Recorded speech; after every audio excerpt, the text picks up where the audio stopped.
आज कुछ प्रश्न आए हैं, प्रश्न रोज ही आ रहे हैं लेकिन हम भूल जाते हैं उत्तर देना, तो आज कुछ प्रश्नों के उत्तर हम दे देते हैं।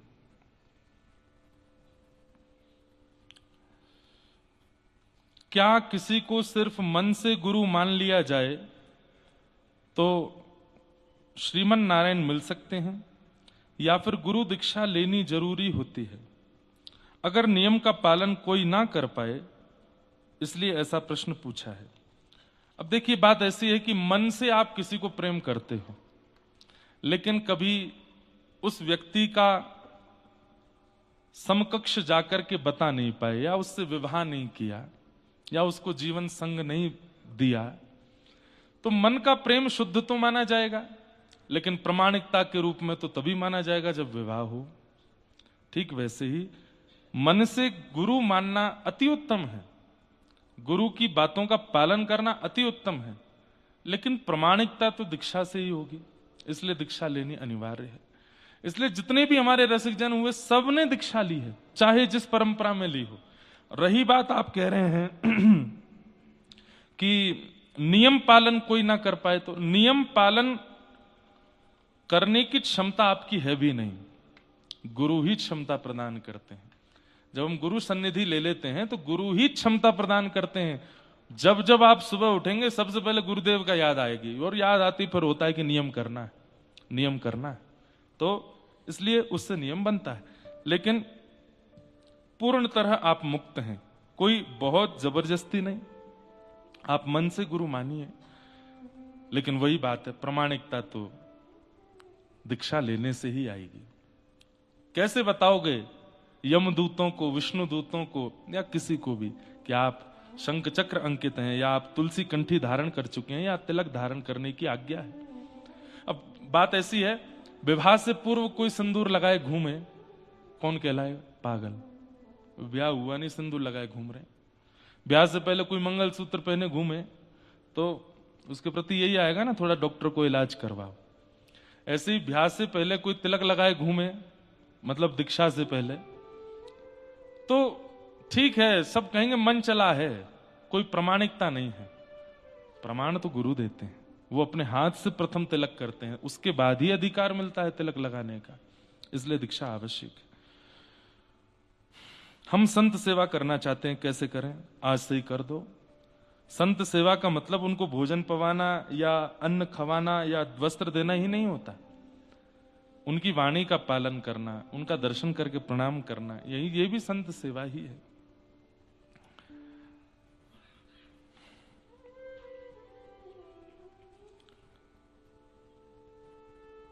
गुरु सानिध्य कैसे प्राप्त हो? गुरु का वात्सल्य, प्रेम, करुणा, कृपा कैसे प्राप्त हो? ये दास बरसाने वाले बाबा प्यारी के शरणागत हैं, बाबा श्री जी का वात्सल्य प्रेम कैसे मिलेगा? गुरु के वचन अटल कर मानो, गुरु की वाणी को बस मान लीजिए और उस पर लग जाइए, उनके अनुकूल व्यवहार करने लगो। बाबा महाराज को नाम प्रिय है, बाबा महाराज को धाम प्रिय है, बाबा महाराज को लीला प्रिय है, तो उन लीला धाम नाम में इतने निपुण हो जाओ कि जब बाबा महाराज के सामने जाओ प्रसन्न हो जाएं, देख के आनंदित हो जाएं। तो गुरु के अनुकूल व्यवहार को जीवन में लाना प्रारंभ कर दो, गुरु प्रसन्न हो जाएंगे।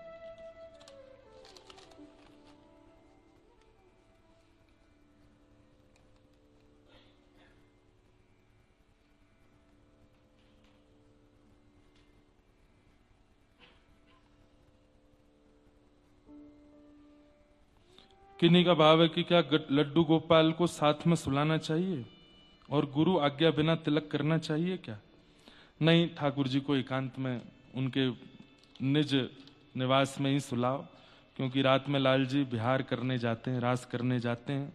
आपके बगल में सोएंगे तो संकोच में रहेंगे। दूसरी बात, रात्रि शयन के समय हम अपवित्र अवस्था में होते हैं, ठाकुर जी के प्रति या तो उस स्थिति में पहुंच जाएं जहां मीरा कर्मा और कर्मेती जैसी है, लेकिन हमारी वैसी स्थिति नहीं है, तो ठाकुर जी का निज निवास में ही शयन होना चाहिए। आगे आदि सब प्रश्न हैं। हमारे परिवार में पहले लहसुन प्याज खाते थे, आपका प्रवचन सुनने के बाद हमने लहसुन प्याज छोड़ दिया है।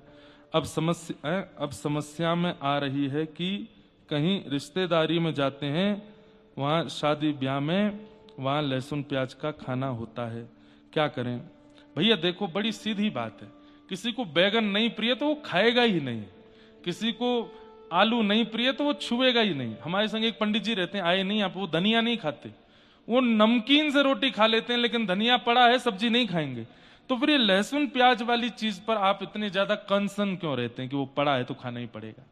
नहीं है तो अब पता चल जाए विष पड़ा है, अब क्या करें महाराज जी, खाना तो पड़ेगा, रिश्तेदारों ने बनाया है। अरे नहीं खाना है। पेट भरने के बहुत तरीके होते हैं और आदमी सब तरीके जानता है, फिर ये प्रश्न क्यों आता है? अरे जब दिख रहा है कि नहीं है व्यवस्था तो ब्रेड बटर भी खा लेते हैं लोग, जब दिख रहा है नहीं है व्यवस्था तो फल भी खा लेते हैं लोग। आवश्यकता थोड़ी है कि आप नान दाल चावल पूड़ी सब्जी खाओगे तो ही आप बाराती घराती माने जाओगे। आपको पेट भरना है, आपको स्वास्थ्य रखना है अपना मंगल में, तो कुछ भी खाइए, लेकिन पता है कि पड़ा है तो मत खाइए। जरूरी थोड़ी अब नहीं, अब तो क्या करें, जीवन निकल जाएगा, हमारे प्राण चले जाएंगे नहीं खाए तो। सबसे बड़ी बात है भैया, भुंजते ते त्वघम पापात ये पचंत्यात्म कारणम। भगवान कहते हैं मुझे बिना भोग लगाए यदि कुछ भी आप पा रहे हो तो आप अपने पाप खा रहे हो। और जो वस्तु ठाकुर जी को भोग नहीं लग सकती उसको हम कैसे पाएं? इसलिए उसका परहेज करना चाहिए, उसका परहेज करना चाहिए।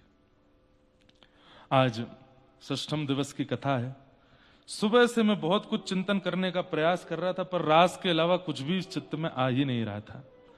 रात्रि में हम बैठे थे, अश्विन जी हमारे छोटे नरसिम्हा ये भी विराज रहे थे। थोड़ी थोड़ी वहां गोपेश्वर महादेव की चर्चा चल रही थी। ऐसा होता है मेरे साथ कि मुझे अगर एक विषय में छेड़ दिया जाए तो वो विषय मेरे चित्त से फिर जाता नहीं। और कल मानसरोवर की इतनी योजनाएं बन गई हैं चित्त में कि मन तो हो रहा है कि अगले महीने ही कथा कराऊं क्या। लंदन से कोई फोन आया, बोले पूरी कथा की सारी व्यवस्था हम करने को तैयार हैं, आप तो बस आज्ञा दो। काठमांडू से किसी का फोन आया, बोले हम यहां से सब व्यवस्था रखे हैं, ये है वो, आप तुम्हारा जी आज्ञा करो। मेरा मूड सटक गया तो मैं अगले महीने भी कराऊंगा। विदेश की यात्रा है 3 जुलाई से, ज्यादा से ज्यादा 1 हफ्ता 10 दिन कम कर देंगे और क्या।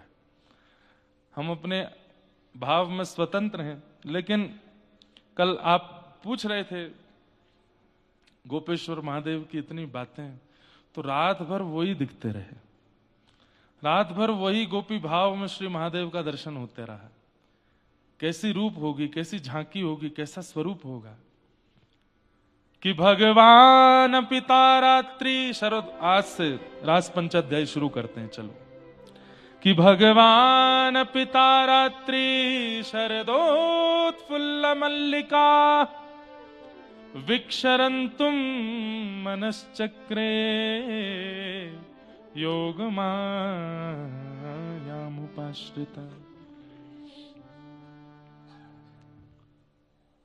योग मायाम उपाश्रिता। रास की कथा प्रारंभ करने से पूर्व श्री शुकाचार्य जी कहते हैं भगवान। किसी भी लीला में भगवान शब्द का प्रयोग नहीं है, रास में भगवान शब्द का प्रयोग है। क्यों? कि भाई आगे की लीला में कहीं तुम संशय मत करना। आगे की लीला में तुमको परमात्मा इतने सहज दिखने वाले हैं, कहीं तुम्हारे चित्त में विकार ना आ जाए कि ये कोई मानव तो नहीं। भगवान, भगवान शब्द का प्रयोग करके यह स्पष्ट कर दिया गया है, भगवान शब्द का प्रयोग करके स्पष्ट कर दिया गया है कि क्रिया करने वाला व्यक्ति बहुत बुद्धिमान है, इसलिए उनकी क्रिया पर संशय मत करना। समझ में आई बात? जैसे कोई सफर पर गया बालक, तो बड़े घर का कोई पूछता है साथ में कौन गया, तो साथ में जिम्मेवार व्यक्ति का जब नाम बोल दिया जाता है तो हम लोग निश्चिंत हो जाते, ठीक है वो साथ में है, सफर अच्छा ही होगा, वो साथ में है तो मंगल में ही लौट के आएंगे। ठीक वैसे ही रास की कथा प्रारंभ करने से पूर्व ही बता दिया, बोले रास करने वाला व्यक्ति कोई सामान्य नहीं है, जिम्मेवार व्यक्ति है। कौन? भगवान। षड ऐश्वर्यों से युक्त जो है उसको भगवान कहते हैं। उत्पत्ति प्रलयम चैव भूतानाम अगति गति वित्तिम विद्याम अविद्याम च सवाच्यो भगवान इति। ये 6 लक्षण जिसमें जो उत्पत्ति जानते हैं कि संसार कब बनेगा, और जो प्रलय जानते हैं कि संसार कब नष्ट होगा। भूतानाम अगति गति, मानवों की कहां गति है और कहां दुर्गति है ये जिनको पता है। हम कितना भी सोच लें, शुभ मुहूर्त में एक काम शुरू करो, नारियल फोड़ के करो, आरती करके करो, हमारा एक काम मंगल में होना चाहिए, शुभ लक्षण घड़ी आदि सब देख करके कार्य प्रारंभ किया था, लेकिन अच्छा होगा कि बुरा ये कह नहीं सकते, ठाकुर जी ही जानते हैं। दुनिया आज 90% भारतीय लोग मुहूर्त देख के ही काम करते हैं। क्या 90% भारतीयों के सब काम बढ़िया होते हैं? नहीं, ठाकुर जी जानते हैं कहां गति है कहां अगति है। गोस्वामी तुलसीदास जी ने संकल्प लिया था कि मैं विवाह नहीं करूंगा। एक ब्राह्मण देवता उनकी कथा में आते थे और रोज कहते थे मेरी पुत्री बड़ी अनुकूल है, आप विवाह कर लो। गोस्वामी जी बोले मैं विवाह नहीं करूंगा, मैं बस ये यश गान और यश लेखन में ही मेरा जीवन निकलने वाला है। वो ब्राह्मण इतने पीछे पड़ गए कि एक दिन गोस्वामी जी बोल पड़े, महादेव प्रकट होकर के अगर कहेंगे तो करूंगा ब्याह। ब्राह्मण देवता गए, अब महादेव के मंदिरों में जाके जल चढ़ा में दूध चढ़ा में आप ही कहो गोस्वामी जी से। तो महादेव प्रकट हो गए और प्रकट होकर के गोस्वामी जी वो आज्ञा की जो ब्राह्मण आते हैं उनकी पुत्री से विवाह करो, तुम्हारा मंगल होगा। अब हम इसको क्या समझेंगे कि भाई अनुकूल पत्नी आएगी, समय पर ध्यान रखेगी, हमारी भक्ति में विघ्न नहीं डालेगी, हमारे साथ भजन किया करेगी, अनुकूल रहेगी। लेकिन आई तो अनुकूल ही, लेकिन गोस्वामी जी ये सुनकर के कि महादेव ने प्रकट होकर के कहा है कि इस कन्या से ब्याह करो, तो भाई ये तो सर्वोपरि है। अब तो गोस्वामी जी इतने न्यौछावर हो गए, विवाह के बाद उसी के संग रहते हैं, उसी के संग खाते हैं, उसको देखे बिना रहते नहीं। एक समय आया और रात्रि सोते हुए गोस्वामी जी को छोड़ के वो अपने मायके चली गई। 5 साल हो गए, जाने ही नहीं देते। तो विरह व्याकुल होकर के जब नदी पार की, पहाड़ पर चढ़ गए, कांटे लगे हैं, सर्प से रस्सी बना करके पार कर रहे हैं, एक शव को नाव बना करके नदी पार कर रहे हैं। जैसे ही पहुंचे अपनी पत्नी के पास, इस बुरी हालत में जब गोस्वामी जी को देखा, दुर्गंध आ रही है शव की। बोले दुर्गंध कैसी? बोले वो नदी पार कर रहा था ना, नाव नहीं थी, रात का समय, एक शव बहता हुआ आया, उसी से ही पार हो गया। आज की कन्या होती तो क्या बोलती, कितना एफर्ट किया मेरे लिए। पहाड़ पे चढ़ना था, रस्सी नहीं थी तो सर्प को रस्सी बना के चढ़ गया।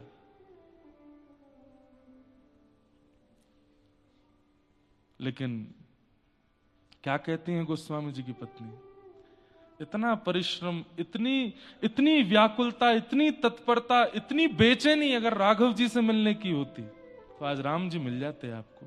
इस हाड़ मांस के पुतले के लिए इतने व्याकुल हुए आप।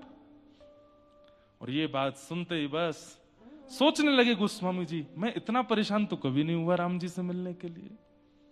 मैंने कभी इस प्रकार की प्रक्रिया तो नहीं की राघव जी से मिलने की। सही कह रही है, इतनी बेचैनी मुझे राम जी से मिलने के लिए नहीं हुई। बस उसी समय पत्नी को प्रणाम किया और निकल गए और बोले अब राघव मिलेंगे तो ही जीवन का सार होगा। अब यहां पर मैं बात क्या कहना चाहता हूं कि महादेव ने कहा ब्याह करो, तो बात तो ऐसी होनी चाहिए भाई फिर तो अनुकूल ही मिलने वाली है पत्नी।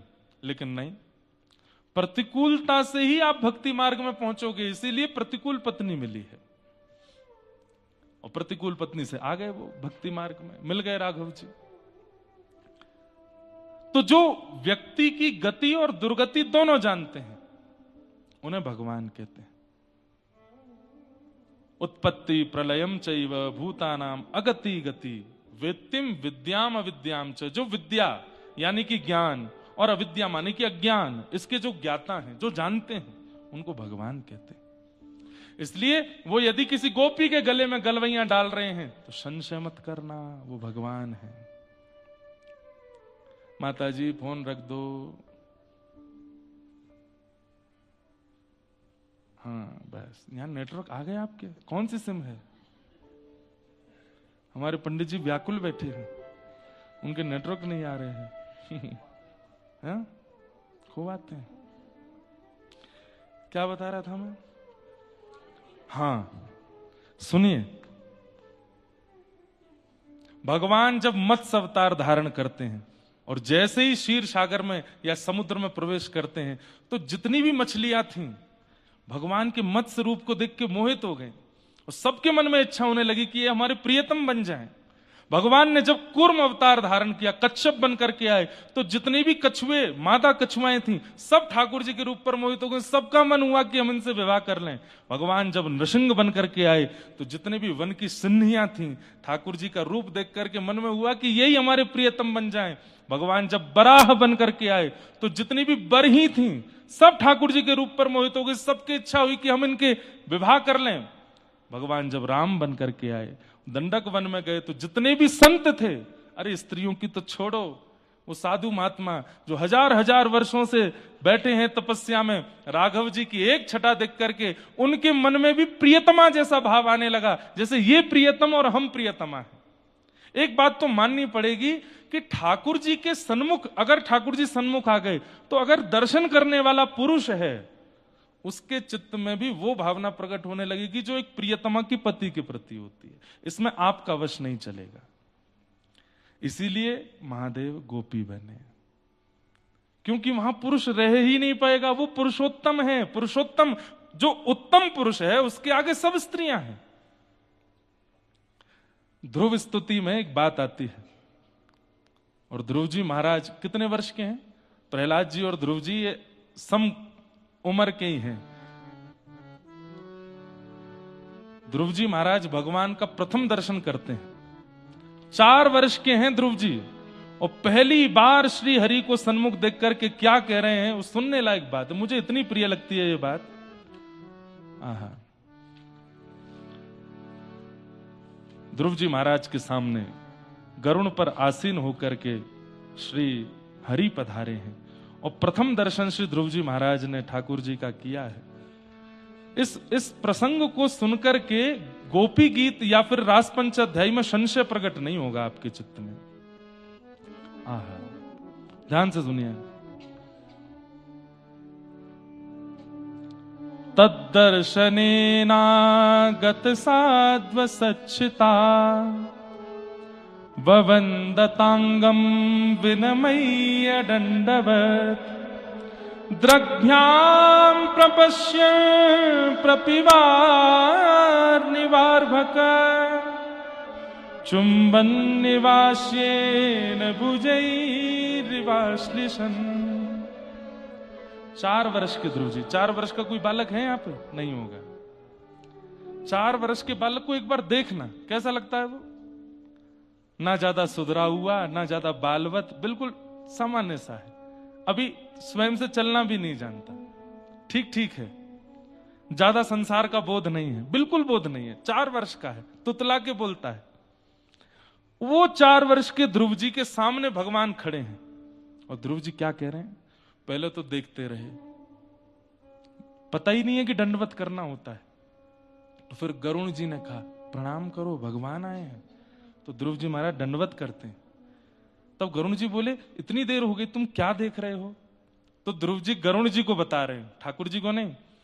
बोले ये इतने प्यारे लग रहे हैं, मेरा मन हो रहा है कि मैं इनकी गोद में चढ़ के इनके गालों को खा जाऊं, इतने प्यारे लग रहे हैं।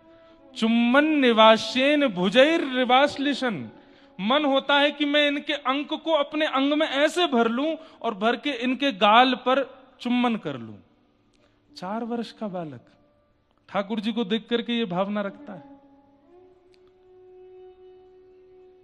वो मत्स्य बनते हैं तो मछलियां मोहित हो जाती हैं, वो कूर्म बनते हैं तो कछुआ, मादा कछुआ मोहित हो जाती हैं, वो बराह बन के आते हैं तो बरही मोहित हो जाती हैं, वो नृसिंह बन करके आते हैं तो सिंहनियां मोहित हो जाती हैं। जब वे राम बन करके आते हैं तो दंडक वन में हजारों वर्षों से तपस्या में बैठे हुए, कंचन कामनी से कोसों दूर, वे सब संत जन भी राघव जी की छटा को देख करके उनके प्रति प्रियतम का भाव रखने लगते हैं। सारे अवतारों में ठाकुर जी ने सबको देखा, और सबको वरदान देते गए, द्वापर की प्रतीक्षा करो, द्वापर की प्रतीक्षा करो, द्वापर की प्रतीक्षा करो। आज समुद्र की वे असंख्य मछलियां जिन्होंने मत्स्य दर्शन किया वो गोपी बन के आई हैं। आज वे समस्त कच्छप दर्शन करने वाली मादा कछुआ सब गोपी बन के आई हैं। वे दंडक वन के सभी संत जो राघव जी को प्रियतम मान रहे हैं वे सब गोपी बन के आए हैं। अरे कहां तक कहें, वेद, वेद तो शब्द है, वेद के तो अंग नहीं होते, वेद का तो रूप नहीं होता, वेद तो केवल शब्द बन करके प्रकाश आकाश में भ्रमण करता रहता है। वो वेद तक ठाकुर जी के रूप पर मोहित हो जाता है। आज वो वेद की ऋचाएं भी गोपी बन करके आई हैं। तो श्रुति रूपा, स्मृति रूपा, भगवत रूपा, साधन सिद्धा सब गोपियां हैं व्रज की। आप उन पर संशय नहीं कर सकते। ये एक जन्मों की प्राप्ति नहीं है रास में, ये अनेक जन्मों की प्रतीक्षा है कि आज ठाकुर जी मिले हैं। भगवत दर्शन का फल क्या है? मुक्ति। वो सारी मछलियां मुक्त होकर गोपी बन के आई हैं, सारी कच्छपियां मुक्त होकर के गोपी बन के आई हैं, नृसिंह दर्शन करके सिंहनियां आज गोपी बन के आई हैं। और मैं अगर ये बात कह रहा हूं कि कच्छप रूप पर केवल कच्छपियां ही मोहित हो रही हैं तो भी मैं गलत हूं। जलचर जितने जीव हैं सब मोहित हो रहे हैं ठाकुर जी पर। इतने सुंदर हैं हमारे श्याम सुंदर। कहते कहते कभी कभी मन भर आता है, कितने सुंदर होंगे वे जो सब मोहित हो जाते हैं उन पे। आज वे सब गोपियां बन करके आई हैं और उन सबको ठाकुर जी ने आज्ञा दी थी कि मैं मिलूंगा। कब मिलोगे? बोले शरद पूर्णिमा की रात्रि को। शरद की रात्रि को? अच्छा। अब यहां एक बड़ी गुप्त कथा है, सुनो।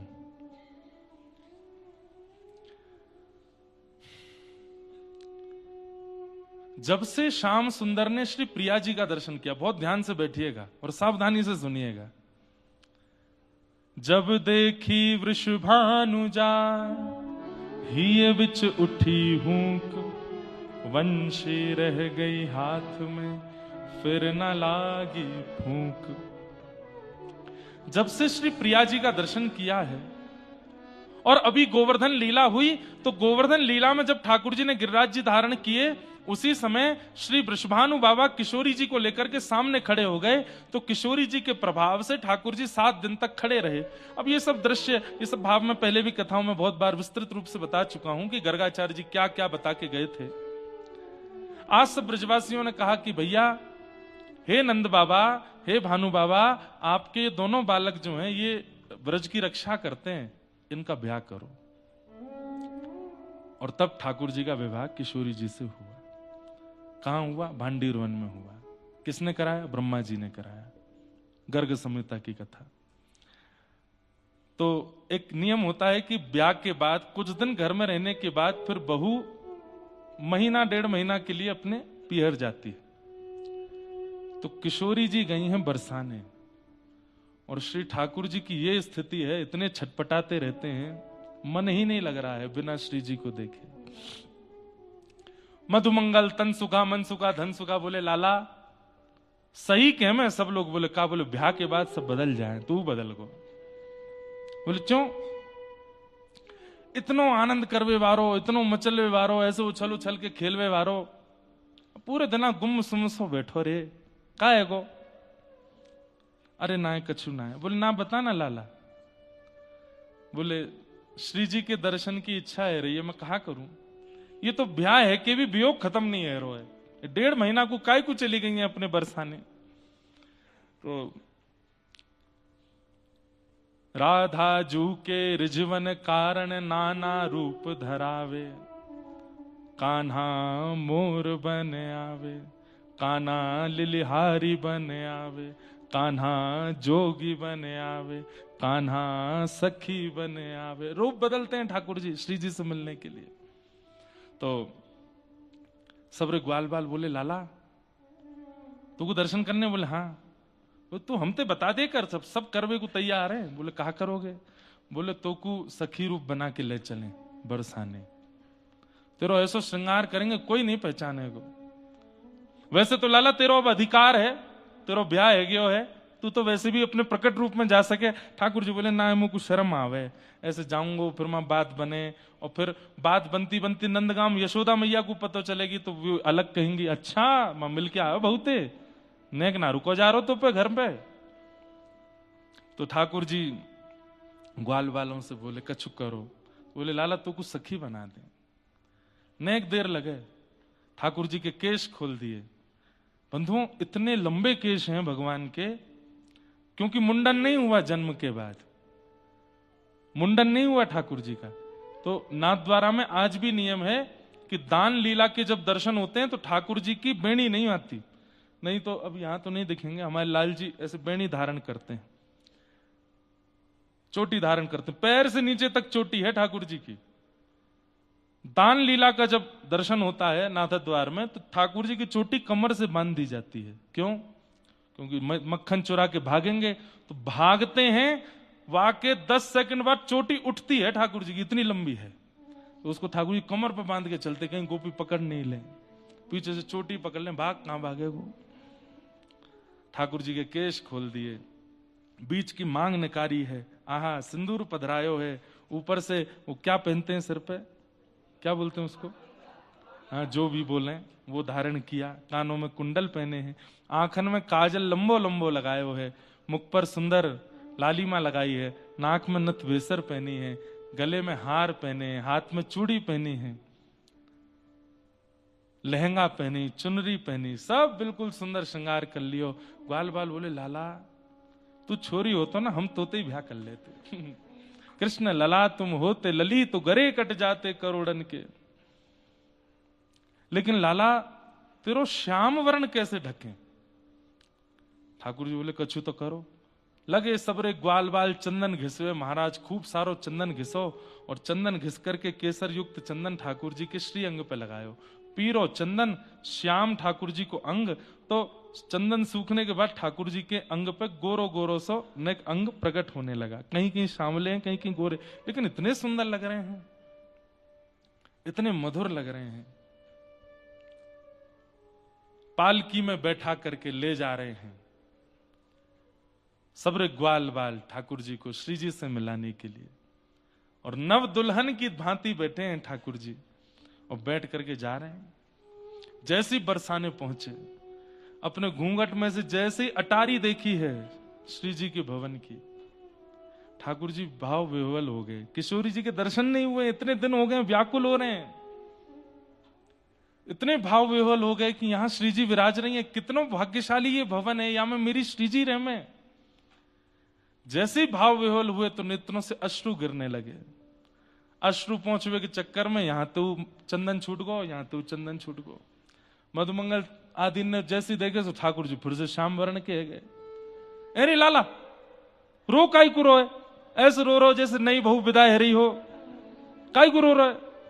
अरे ना बरसाने आए गए ना, या बरसाने के कण कण में श्री जी के चरणार बिंद अंकित हैं, तो वो सोच करके मुंह को विरह है गो। अब क्या करूं, सबरी गोपी तो पहचान जाएंगी। वो लाला तू ऊंचो घूंघट कर ले। सो ठाकुर जी ने ऊंचो घूंघट कर लियो, हाथों पे तो अभी भी चंदन है। सब सखियां बोली अरे कौन सी बहू है लेके आ रहे हो? बोले नंद बाबा ने भेजी है। बोले नंद बाबा ने कहां से आई? बोले ऊंचे गांव के बड़े गोप हैं, उनकी बहू है। हम सब ने नंद बाबा ने आज्ञा करी या को जाए कि श्री जी को दर्शन करा के लाओ, तो श्री जी को दर्शन करावे लाए हैं। अच्छा मुख तो दिखाओ या को।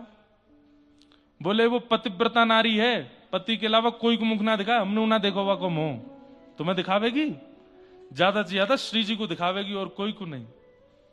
सब गोपी बोली यहां से आगे आप लोगों का प्रवेश नहीं है, लाओ पालकी हम उठा में। सब ग्वाल वाल छोड़ दी। अब ललता विशाखा आदि सब सखियां पालकी में लेके ठाकुर जी को भीतर पहुंची। अंतःपुर में पहुंची। श्री जी बोले अरे ये तो कोई बड़ी सुंदर गोपी आई है, बड़ी सुंदर साज श्रृंगार किए, न मुख तो दिखाओ। तो ठाकुर जी अपने घूंघट पकड़ के सिर हिलामे। बोले क्यों? तो ललता विशाखा को इशारों करें, बोल भी नहीं रहे, आवाज से पहचान जाएंगी सबरी। अच्छा इन सबन को बाहर करूं, केवल मुंह को मुख दिखाओगी? बोले हाँ। जैसे ही सब सखियां बाहर गईं, किशोरी जी आई, आओ मेरे पास बैठो, कौन से काम से आई हो, कहाँ नाम है तुम्हारो? ठाकुर जी पालकी से उतर के चल रहे हैं तो श्री जी कहें, आहा बड़ी मस्तानी चाल है, बड़ी मधुर चाल है। चाल देख करके, ढाल देख करके श्री जी मोहित होती जा रही है। अभी मुख नहीं देखा है, जिस भांति से चुनरी पकड़ी है घूंघट की, तो जो हाथों की आकृति है वो भी इतनी सुंदर है, सब कुछ इतना मधुर है। श्री जी के चित्त से कभी श्याम सुंदर विलग नहीं होते, लेकिन आज एक ऐसी सखी आई है कि जिसने श्याम सुंदर के चित्र को चित्त से अलग कर दिया है। श्री जी अब और व्याकुल हो रही हैं देखने को, है कौन ये जो श्याम सुंदर भुला रही है मेरे चित्त से। और जैसे ही घूंघट ऊपर कियो है, किशोरी जी को एक बार को तो ऐसी सुंदरता कि मूर्छा जैसी आने लगी। और जैसे तैसे जब होश में आई, गाढ़ आलिंगन किया ठाकुर जी का। श्याम सुंदर आप आए हैं। ठाकुर जी के नेत्र पुनः सजल हो गए। आप रो क्यों रहे हैं, क्या बात है? विवाह करा दियो सब ब्रजवासी ने, लेकिन फिर भी हमारा वियोग नहीं जा रहे हो। हे श्यामाजू आप चलो ना नंद भवन में, कैसे रहूंगा वहां, मुंह पे रहो नहीं जा रहे है, और कितने दिन लगेंगे, और ये वियोग क्यों आवे मेरे जीवन में? ऐसा कोई उपाय बताओ कि आपको वियोग मेरे जीवन से कभी जावे नहीं। गोपियां ही नहीं रोती ठाकुर जी के विरह में, ठाकुर जी भी विरही होते हैं। श्री जी बोली, देखो आप अपनी प्राप्ति का कारण स्वयं नहीं बता सकते, आपके भक्त बताएंगे। ऐसे ही मैं अपनी प्राप्ति को कारण स्वयं कैसे बताऊं, वो तो ललिता बतावेगी। नहीं, उनको भीतर मत बुलाइए, मजाक बनाएंगी मेरो। ठाकुर जी बोले, बुलानी तो पड़ेंगी। श्री जी बुलवाई, ललिता विशाखा भीतर आई, और जैसे ही बगल में बैठे श्याम सुंदर गोपी भाव में श्यामा सखी बन के आए। अब तो ललिता आदि सखियां इतनी भाव विवल दौड़ करके गई, थाल सजा करके लाई। अरे वाह, आज तो सखी रूप धारण करके आए हो, बड़े सुंदर लग रहे हो, बड़े प्यारे। आरती करी। श्री जी ने कही, शंका को समाधान करो। बोले क्या?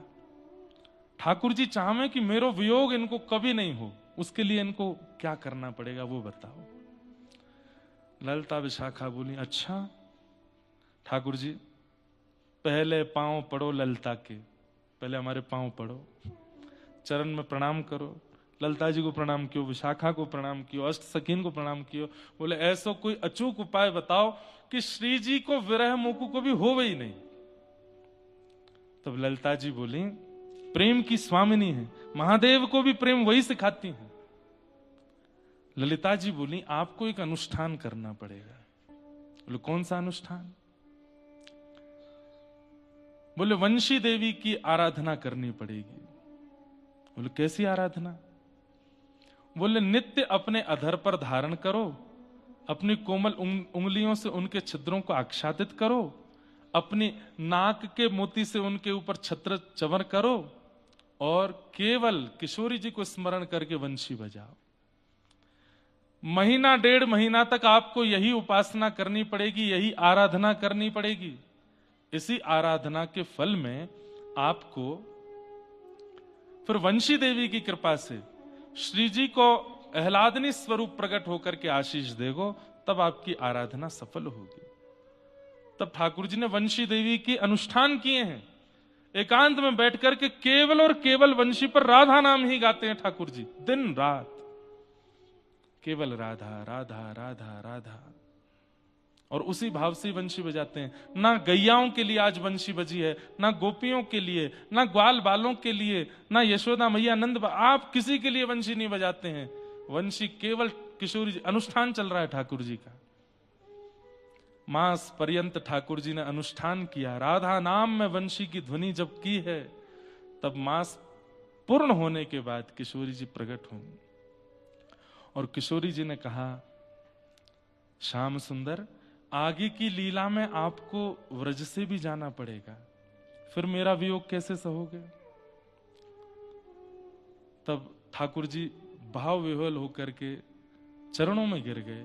हे श्यामाजू, आप मेरी आह्लादनी शक्ति हैं, आप चाहें तो मेरे जैसे अनेक निर्माण करके आगे की लीला में भेज सकती हैं। ऐसा कुछ कीजिए ना कि आगे की लीला कोई और करे और मैं सदा आपके पास ही रहूं।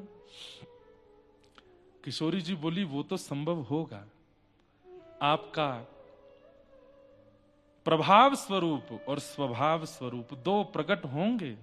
स्वभाव रूप से आप सदा यही निवास करोगे, प्रभाव रूप से मथुरा द्वारिका की लीला करोगे, लेकिन वह प्रभाव स्वरूप भी मेरे विरह में बहुत व्याकुल हो जाएगा। तब क्या करेंगे? तो बोले एक ऐसी स्मृति हम प्रकट कर देते हैं जो स्मृति आपके चित्त का कभी त्याग नहीं करेगी, और उस स्मृति से मेरा वियोग सदा आपको आनंदित करता रहेगा। और वो स्मृति क्या होगी? बोले महारास। हम आपके साथ महारास करेंगे, और महारास के भाव से आपके चित्त में एक ऐसी स्मृति प्रगाढ़ हो जाएगी, जब जब नेत्र बंद करेंगे तब तब वह महारास की झांकी दिखा करेगी। तो व्रज से आगे की लीला में भी जब आप जाएंगे वो महारास आपके चित्त में रहेगा, और आप आगे की लीला भी कर पाएंगे, और मेरे स्मरण में वियोग में जब जब याद आएगी तो उस महारास का चिंतन करके शांत भी हो जाएंगे। कब करेंगे ये रास? बोले शरद पूर्णिमा पर। तब किशोरी जी ने ठाकुर जी को वरदान दिया है कि हम आपके संग महारास करेंगे। तब ठाकुर जी को किशोरी जी ने आज्ञा की, जैसे मेरा विरह आपको होता है, आपका विरह भी अनेकों को है, आप भी उन सबको आमंत्रित करो, और महारास में जो भी आपके विरही हैं सबको बुला करके सबके चित्त में ये महारास की स्मृति स्थापित करो। योग मायाम उपाश्रित, इस प्रकार महारास की योजना बनी। ये महारास, ठाकुर जी महारास के तुरंत बाद कंसवध के लिए निकल जाते हैं मथुरा। क्यों? क्योंकि बिना महाराज की उसकी स्मृतियों को चित्त में लिए द्वारिका नहीं पहुंच पाएंगे। वो कंसवध नहीं कर पाएंगे, महाभारत का युद्ध नहीं करा पाएंगे। एकांत में बैठे बैठे वो स्मरण करते रहते हैं, राधे राधे करुणामयी कृष्ण प्यारी, राधे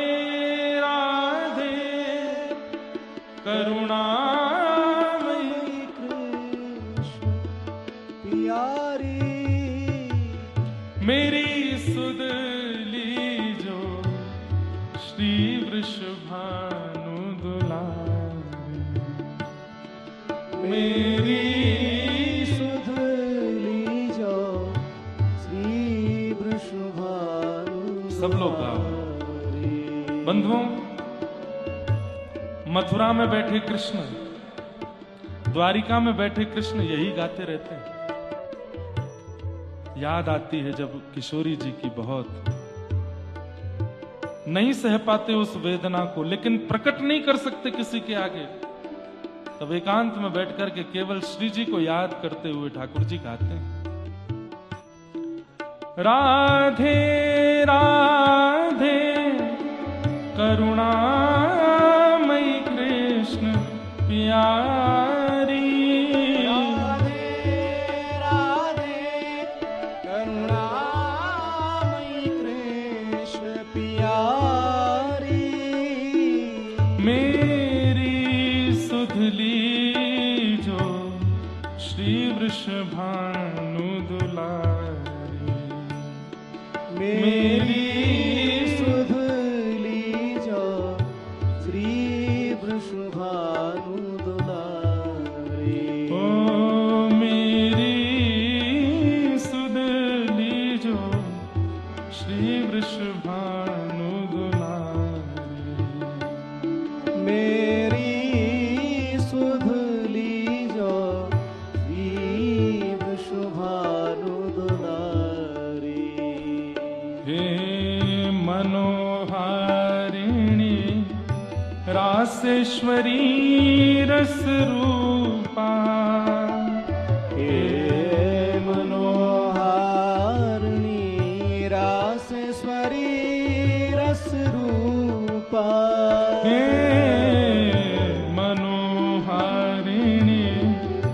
रासेश्वरी रस रूपा, हे मनोहारिणी रासेश्वरी रस रूपा, ब्रज विलासिनी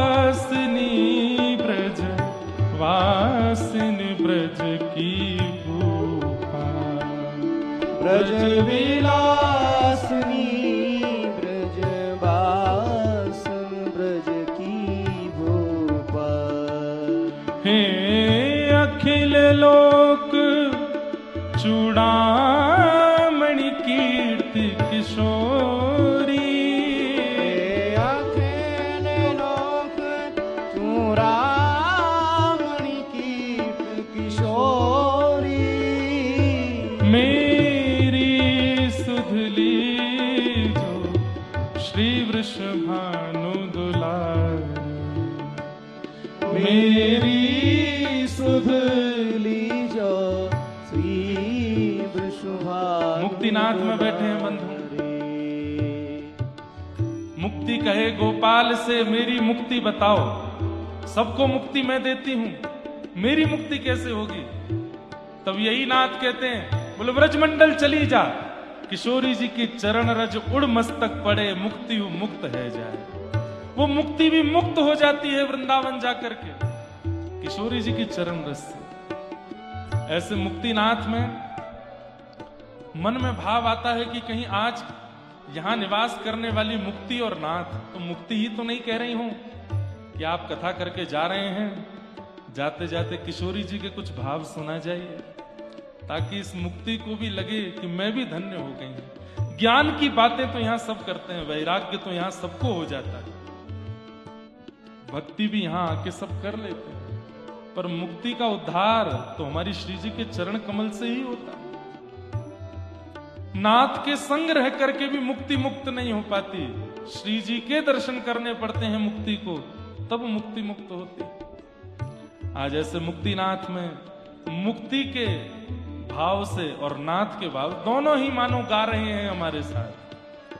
राधे राधे करुणामयी कृष्ण प्यारी, राधे राधे करुणामयी कृष्ण प्यारी, मेरी सुधली जो श्री वृषभानु दुलारी, मेरी सुधली जो श्री वृषभानु दुलारी।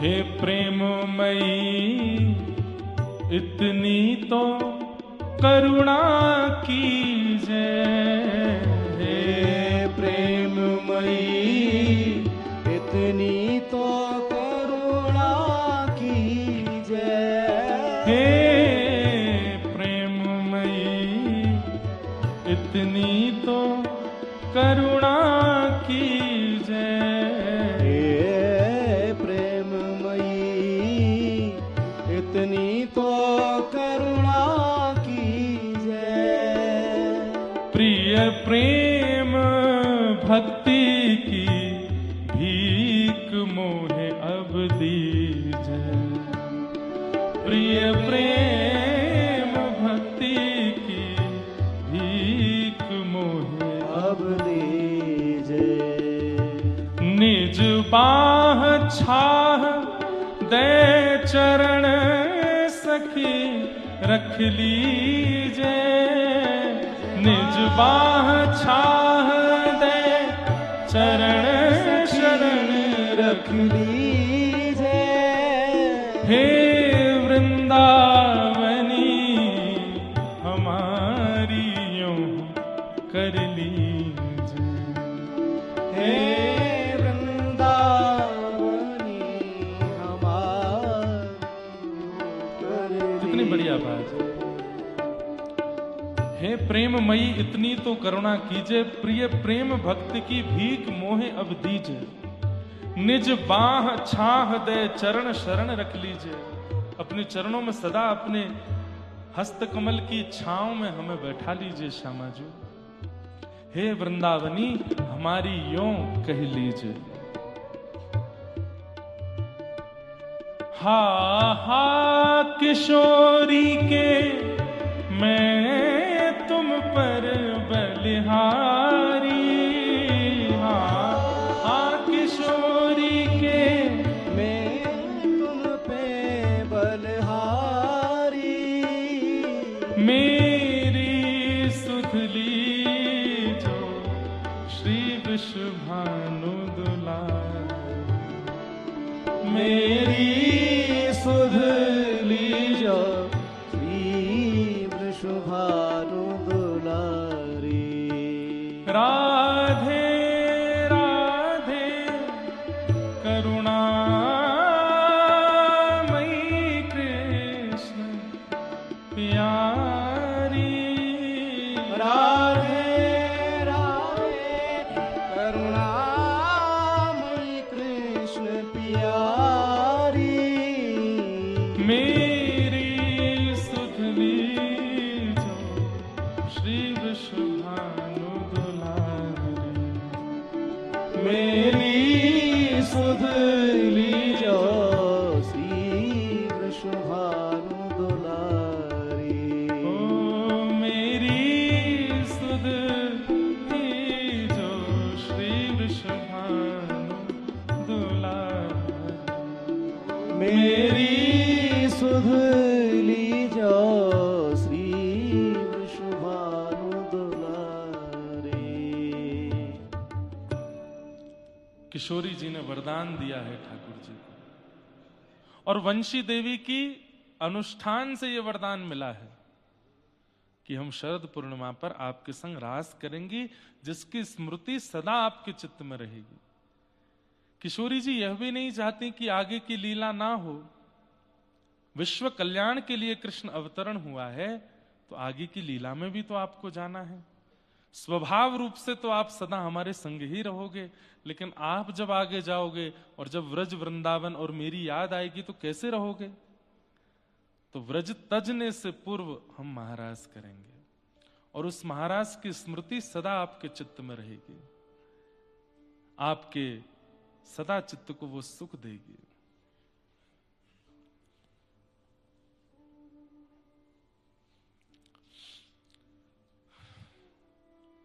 इसलिए महाराज हुआ।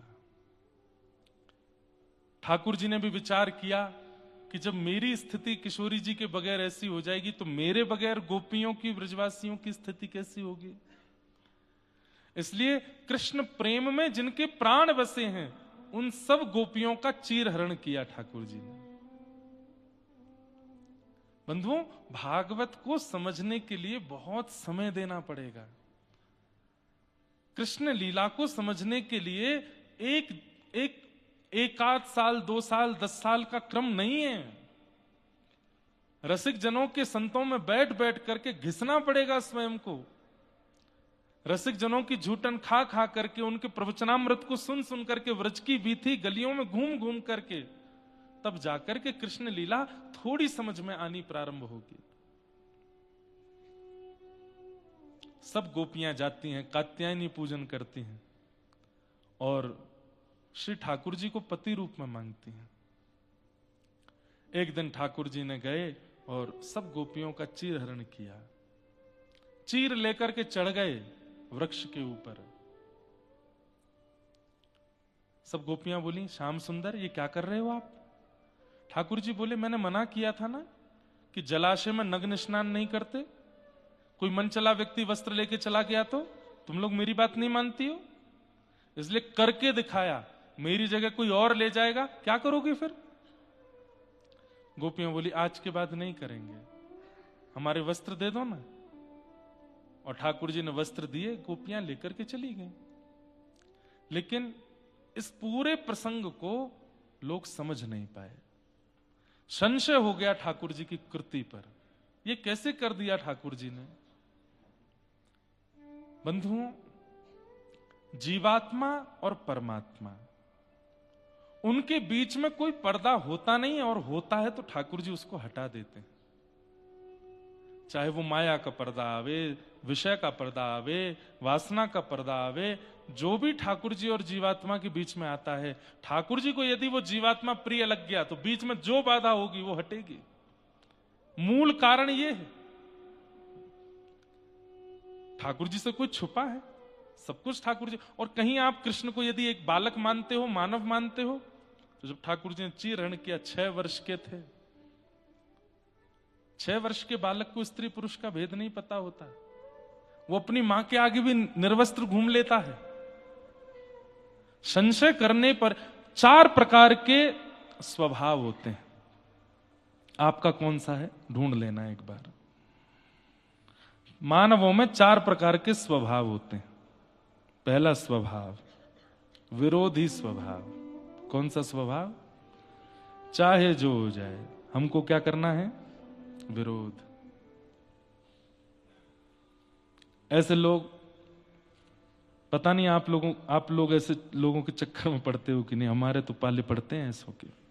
कुछ भी कर लो, क्या है? विरोध।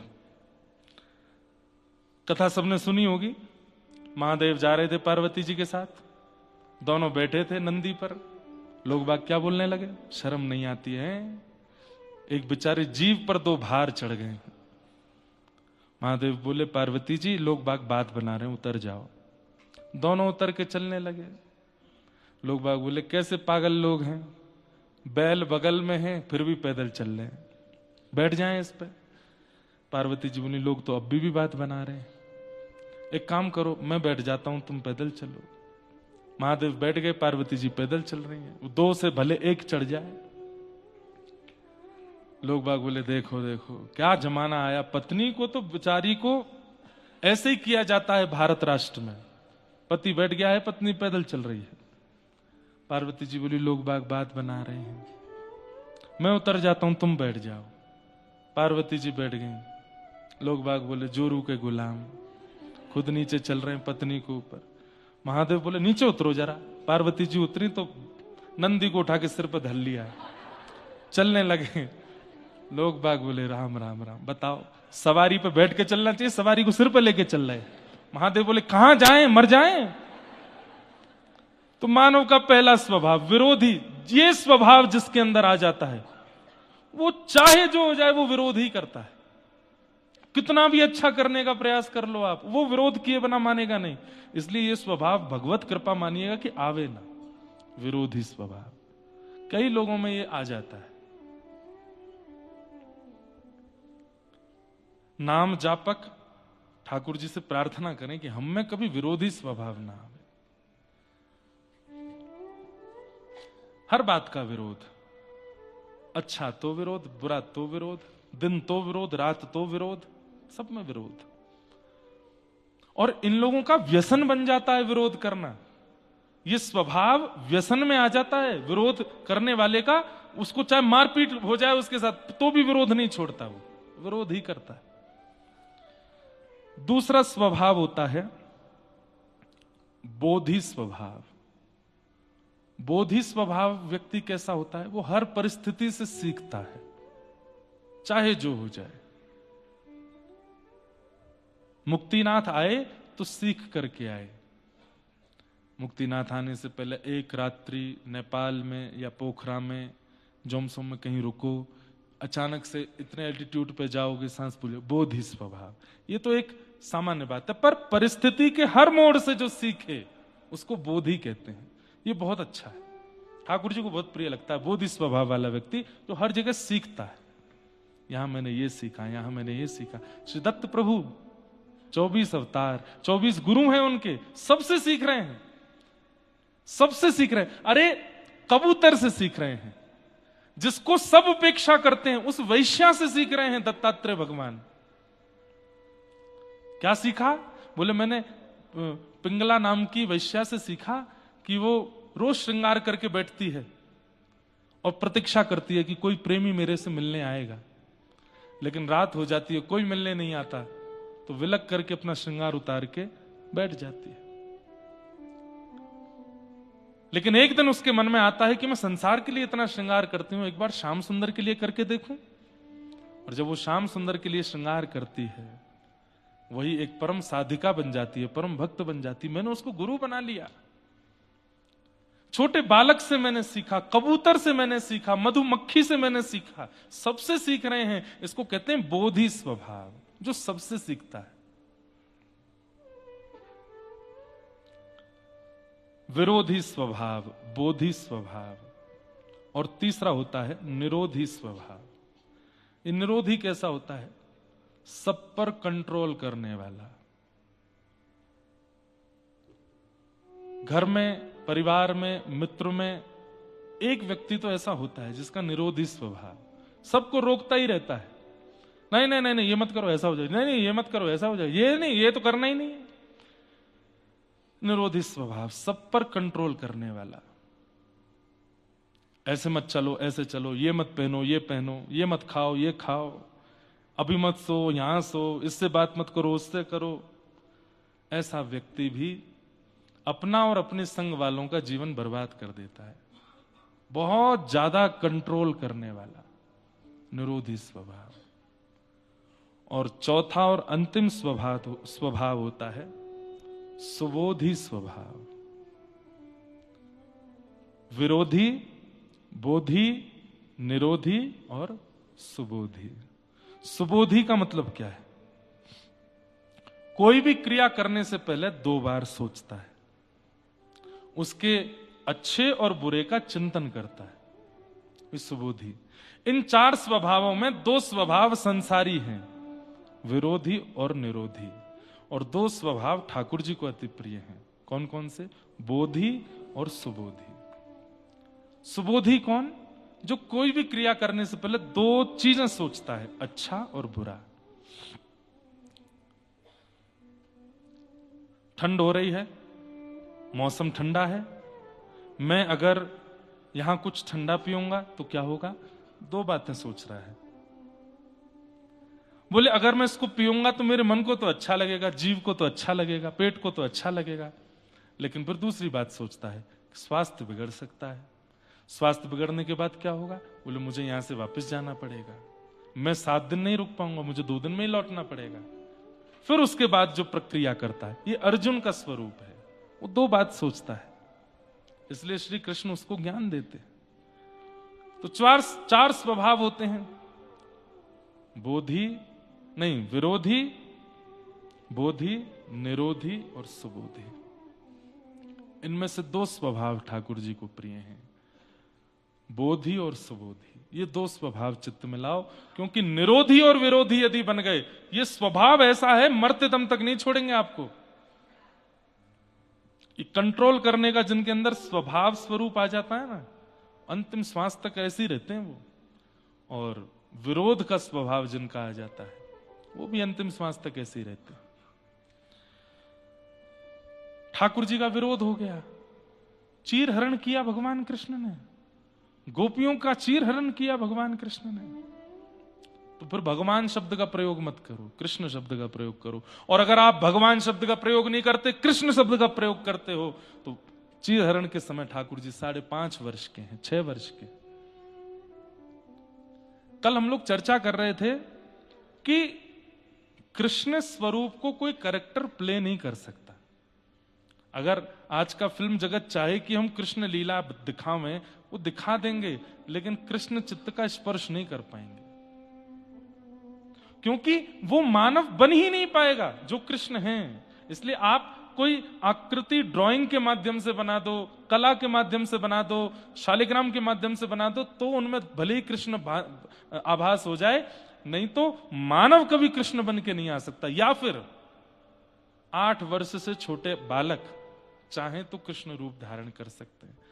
8 वर्ष के बाद आदि जैसे रेशे आने शुरू होते हैं ना मुखमंडल पर, और सबसे बड़ी बात स्वभाव में चतुरता, चंचलता, चपलता, वो कृष्ण को ढाल नहीं पाएंगे अपने अंदर। बुरा नहीं मानिएगा, मैंने आज तक इतने चलचित्र देखे हैं, पर मुझे कोई कृष्ण स्पर्श नहीं कर पाए। हाँ, राम जरूर स्पर्श किए थे एक बार पुरानी रामायण में, लेकिन कृष्ण नहीं छू पाए, क्योंकि कृष्ण कोई हो ही नहीं सकता, कृष्ण एक ही है। इसलिए कोई कला चित्र के माध्यम से भले ही आप कृष्ण बना दो, मानव कृष्ण नहीं बन पाएगा। और गोपियों को आज्ञा कर दी भगवान ने कि जिन कात्यायनी मैया की तुम पूजा करके मुझे पति रूप में मांगती हो, मैं वचन देता हूं। क्या? शरद पूर्णिमा पर मैं रास विहार करूंगा। और आज वही शरद पूर्णिमा की रात्रि आई है। भगवान पिता रात्रि शरदोत्फुल्ल मल्लिका विक्षरन्तुम मनश्चक्रे योग मायामुपाश्रिता। किशोरी जी के आश्रय में आज सब गोपियां रास